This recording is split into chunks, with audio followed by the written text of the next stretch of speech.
بسم اللہ الرحمن الرحیم۔ ملے ہوئے حرفوں کو مرکبات کہتے ہیں۔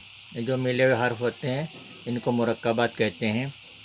اور الحمدللہ میں جو اس سے پہلے سبق میں اس کے تعلق سے کافی سمجھا دیا۔ جیسے ابھی یہ جو سبق چل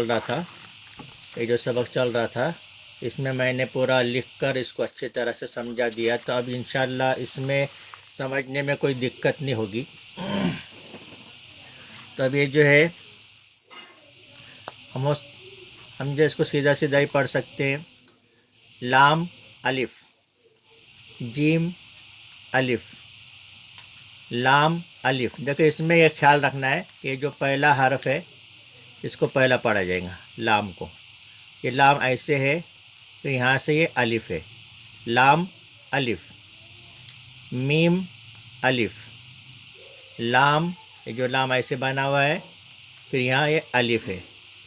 با الف، لام الف، لام جیم۔ دیکھیے یہ جو لام کی شکل یہاں سے یہاں تک کہ لام ہے، اور اس کے آگے یہ جیم بنا ہوا ہے آدھا۔ لام الف، لام با، یہ لام ہے، لام الف، با لام با، با لام با۔ بعض مرتبہ بچے اس میں غلطی کرتے ہیں، اس کو با الف سمجھتے ہیں، تو یہ اس کا خیال رکھنا ہے۔ تو یہ جو یہاں سے یہ ملا ہوا ہے تو اس کا مطلب یہ لام ہے، الف نہیں ہے۔